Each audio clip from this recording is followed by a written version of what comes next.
naman ang usap-usapan sa bawat umpukan ng mga ordinaryong Pinoy ang huling yugto ng impeachment trial laban kay Chief Justice Corona.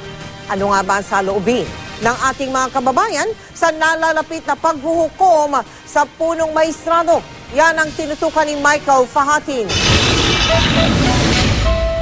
Likas na mahilig makisali sa mga usapang politika ang mga Pinoy, lalo na sa impeachment trial. Kwentong barbero na nga ang tawag sa mga salo-salong haka-haka na makikita sa mga barberya, maging sa mga taxi driver na nagkakasama-sama tuwing tanghalian, at sa palengke na di lang tawaran ng usapan kundi pati na ang mga sariwang balita. Sa barberya, ganitong usapan ang naabutan namin. Nagsisinungaling siya sa mga sinasabi niya. Kahit tumistigo siya, nakita mo yung mukha niya, sinabi niya wala siyang pera, wala siyang ganun. Nagpapaawa-awa lang siya. Pero talagang guilty siya. Acquittal o conviction?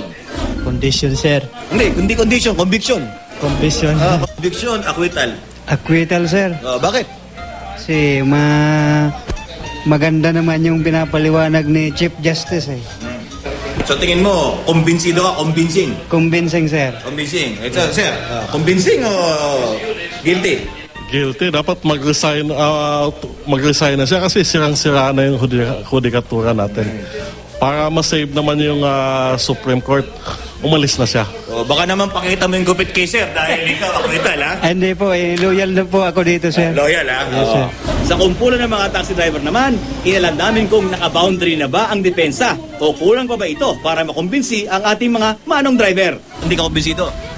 Hindi. Ikaw, manong? Nasasabi ng mga kasama niya, marami siyang pera Puro dollar pa.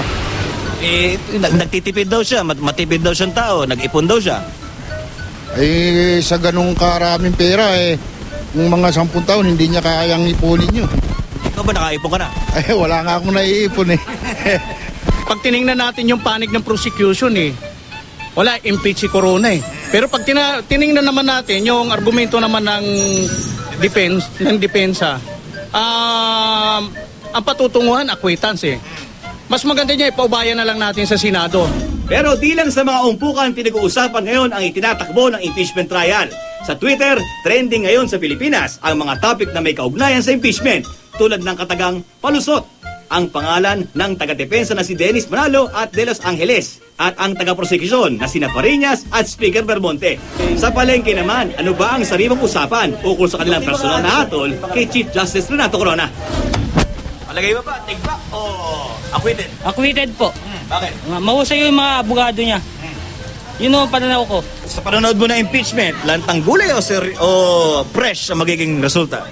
Lantayan kasi abogado siya, alam niya pasikot-sikot. Pwede ba yung noong pa nagtatago siya ng dollar? So hindi ka kumbinsido? Hindi. Kung hustisya naman ang hiling ng marami, tamang timbang naman ang hatol ng magkakarning si Aling Ising. Sariwa o bulok? Bulok. Bulok. Dahil? Sa mga ginawa niya? Hindi ka kumbinsido? Hindi. So conviction ang nanginasaan mo? Hindi. Yung tama lang na rin. Tama lang. Yung nararapat lang. Anong nararapat ba? Umalis na rin siya. Malis na lang. Mag-resign na lang. Tamang timbang lang. Okay lang. Tama ba yung timbangan mo? Tama po. Okay, tama. Michael Fahatin ang tutok, 24 oras.